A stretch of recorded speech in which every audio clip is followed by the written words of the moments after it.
अस्सलामुअलैकुम dear student, this is Mohammad Mudassir और इनका 9 फिजिक्स में आज हम लोग पढ़ने लगे हैं मास ऑफ द अर्थ। आज का हमारा टॉपिक है मास ऑफ द अर्थ। तो स्टार्ट करते हैं हम लोग mass of the earth. Let's suppose हम कंसीडर करते हैं कि हमारे पास एक ऑब्जेक्ट है और वो अर्थ की सरफेस पर पड़ा है। लेट्स सपोज हमारे पास क्या है, एक ऑब्जेक्ट है जो कि अर्थ की सरफेस पे पड़ा हुआ है और ये अर्थ का क्या है, सेंटर है। ये अर्थ का क्या है, सेंटर है। तो अर्थ का सेंटर है, कंसीडर करते हैं हम लोग। लेट्स सपोज कि हमारे पास जो अर्थ का मास है वो क्या है, ma है। हमारे पास जो अर्थ का मास है वो क्या है, ma। और जो हमारे पास ऑब्जेक्ट है उसका मास क्या है, स्मॉल m है। उसका मास हम क्या लेते हैं, स्मॉल m लेते हैं। और ऑब्जेक्ट तक और रेडियस, मतलब जितना ये जमीन का रेडियस होता है वही ऑब्जेक्ट तक का क्या होता है, फासला। ये ऑब्जेक्ट यहां से यहां तक, तो यही क्या है, रेडियस है जमीन तक। ये जमीन का रेडियस, ऑब्जेक्ट जो है वो जमीन के सरफेस के बिल्कुल ऊपर पड़ा हुआ है। तो ये रेडियस, जितना रेडियस है ऑब्जेक्ट का सेंटर से मास ऑफ अर्थ, मतलब कि जमीन के सेंटर से जो फासला है वो किसके बराबर है, रेडियस के बराबर है। वो किसके इक्वल है, रेडियस के इक्वल है। तो हम लोग स्टार्ट, तो यहाँ पे हम लोग क्या है कि जमीन इस जिस्म पर क्या करती है, एक फोर्स लगाती है। क्या करती है, एक फोर्स लगाती है। तो फोर्स जो है वो कौन सी होती है, ग्रेविटेशनल फोर्स। वो इस सब्जेक्ट पे क्या करती है, फोर्स लगाती है। इस मास पे कौन, सेंटर ऑफ, जो सेंटर है अर्थ का, वो क्या करता है, इस पे फोर्स लगाता है एम पे। तो वो फोर्स कौन सी होती है, ग्रेविटेशनल फोर्स। तो हमने पीछे भी इसको पढ़ा था, स्मॉल m m e, और यहाँ हमारे पास डिस्टेंस का r स्क्वायर। ये हमारे पास ग्रेविटेशनल का कानून भी है। ग्रेविटेशनल के कानून के मुताबिक मतलब क्या कि ये दो जिस्म है, इनके दरमियान फोर्स ऑफ कशिश है। क्या है, फोर्स ऑफ कशिश। ये जमीन जो है वो ऑब्जेक्ट को अपने सेंटर की तरफ, अपने एक्स की तरफ क्या कर रही है, खींच रही है। तो इनके दरमियान जो एक्सिस और ऑब्जेक्ट के दरमियान जो डिस्टेंस है वो रेडियस के इक्वल है। तो वो कितना है, r है।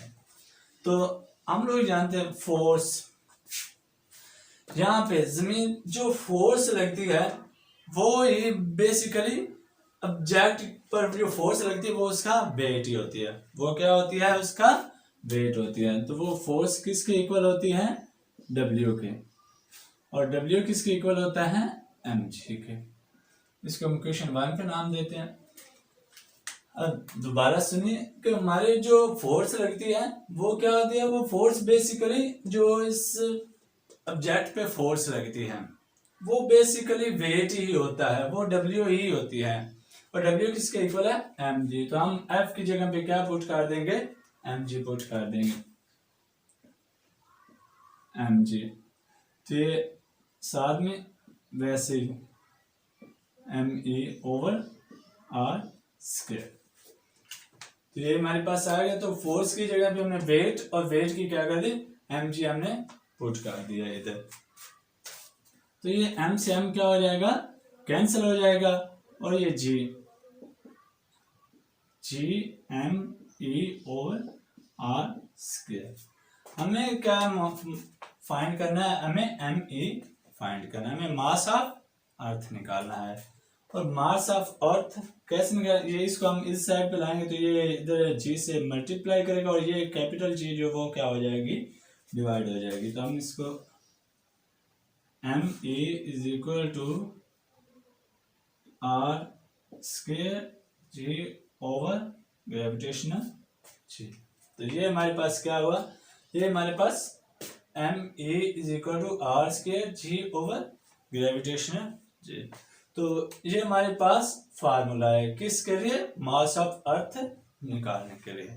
तो ये हमारे पास क्या है, मास ऑफ अर्थ निकालने के लिए क्या है, फार्मूला। तो इसमें हम लोग क्या करेंगे, इसमें हम लोग वैल्यूज पुट करेंगे। तो हम जानते हैं कि हमारे पास जो रेडियस है, जो जमीन का रेडियस है वो किसके इक्वल होता है, हम वो होता है 6.4 मल्टीप्लाई 10⁻⁶ मीटर।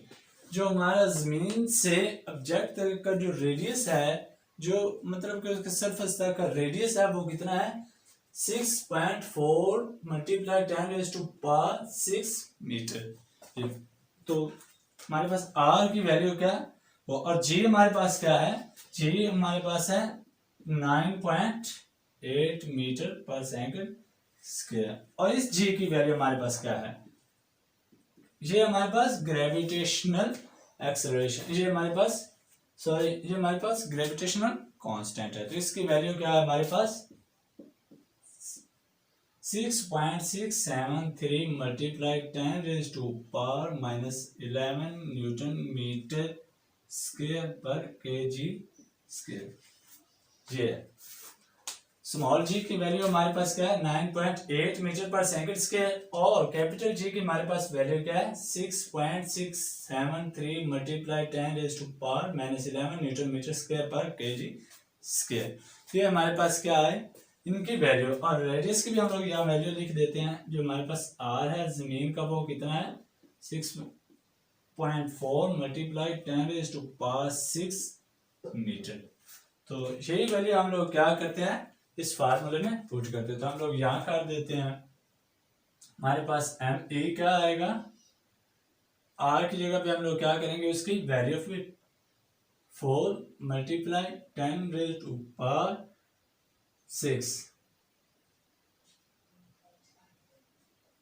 स्क्वायर और 9.8 ओवर हमारे पास ये जी की वैल्यू क्या हमारे पास है 6.673 मल्टीप्लाई 10⁻⁻11। तो जब हम इनको सॉल्व करेंगे तो इनको सॉल्व करने के बाद जो हमारे पास मास ऑफ अर्थ है वो क्या आएगा 6.0 मल्टीप्लाई 10⁻24 किलोग्राम। हमारे पास जो मास ऑफ अर्थ है वो कितना आता है 6.0 मल्टीप्लाई 10⁻24 kg। तो ये हमारे पास मास ऑफ अर्थ है। दोबारा से रिपीट करते हैं हम लोग कि सपोज हमारे पास कोई ऑब्जेक्ट है वो अर्थ की सरफेस पे पड़ा है, क्या है वो अर्थ की सरफेस पे पड़ा है। तो जमीन का सरफेस तक का जो रेडियस है वो क्या है आर है। तो उस ऑब्जेक्ट का जमीन के मरकज से सेंटर से जो फासला है वो भी उसी आर के ही इक्वल होगा।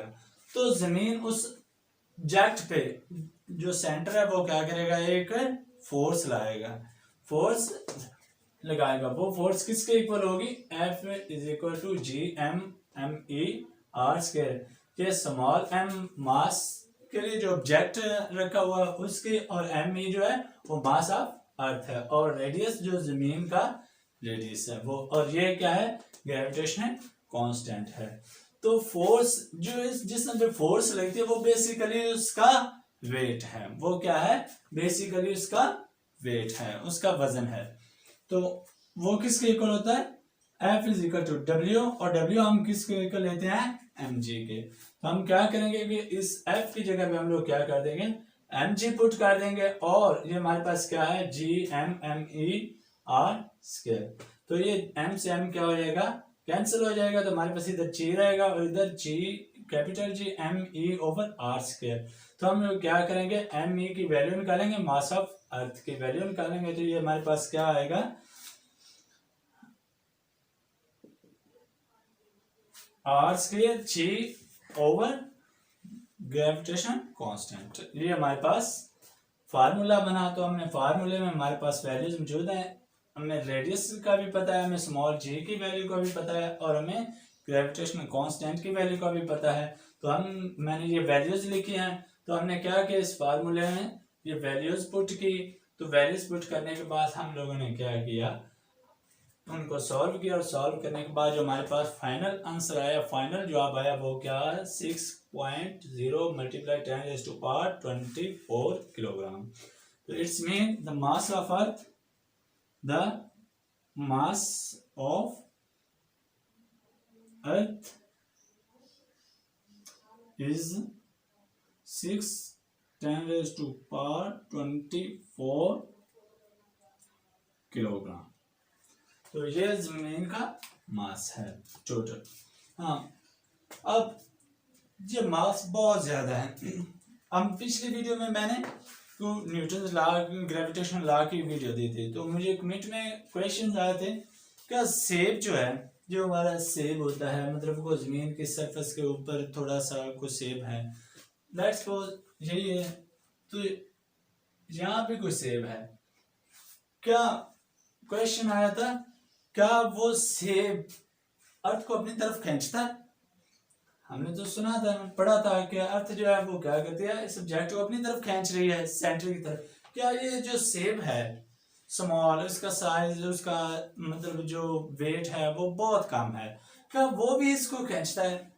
और हाँ, अगर खींचता है तो वो हमें महसूस क्यों नहीं होता? ये क्वेश्चन हमें आया था।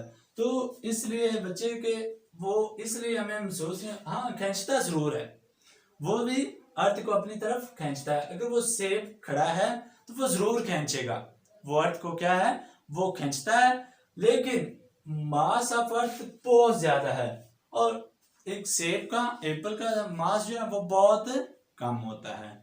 इस वजह से क्या होता है कि वो अर्थ को खींच नहीं सकता, और मास बहुत ज्यादा होने की वजह से हमें महसूस भी नहीं होता। लेकिन एवरी बॉडी, जो जितने भी जिस्म है वो क्या करते हैं, वो अर्थ को अपनी जानब खींचते हैं, और अर्थ क्या करती है, उनको अपनी तरफ खींचती है। और हमारी अर्थ पे जितनी भी चीजें हैं उससे मास ऑफ अर्थ क्या है, ज्यादा। इसलिए क्या होता है कि तमाम चीजें अर्थ के सेंटर की तरफ ही जाती हैं।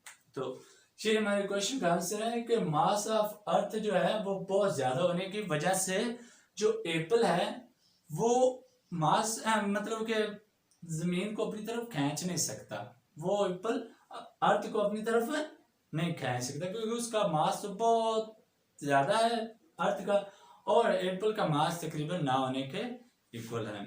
तो इस वजह से एप्पल खींचता है, हाँ एप्पल खींचता है, लेकिन क्यों नहीं खींच सकता और हमें महसूस क्यों नहीं होता? क्योंकि जमीन का मास ही बहुत ज्यादा है। तो जमीन का मास कितना, 6.10⁻²4 किलोग्राम। तो इस एप्पल का सेब कितना होगा, तकरीबन 100 ग्राम, बहुत मुश्किल से। तो अब ये हमारे पास इतना मास है जो कि सेब अपनी तरफ खींच सकता। तो ये इसका आंसर था। तो ये था हमारा mass of the earth topic. तो बहुत वीआईपी टॉपिक है, हमें हर जगह पे मास ऑफ अर्थ को क्या होता है, हमने इस्तेमाल करना है, और हमें पता होना चाहिए कि हमारी जो जमीन का मास है वो कितना है। तो आई होप, उम्मीद करता हूँ कि आपको इसकी मुकम्मल समझ आ गई होगी, और अगर आप लोगों को कोई क्वेश्चन या कोई आपको समझ ना आई तो आप नीचे कमेंट कर सकते हैं।